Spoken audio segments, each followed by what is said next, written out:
thọt thì kịp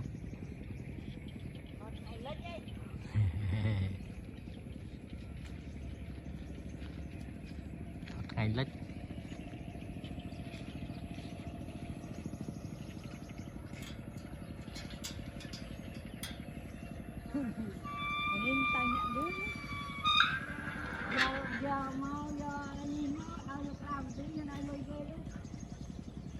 giờ cái gì làm gì hả?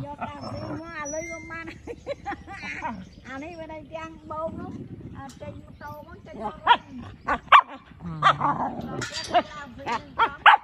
lôi bên ai kia đây.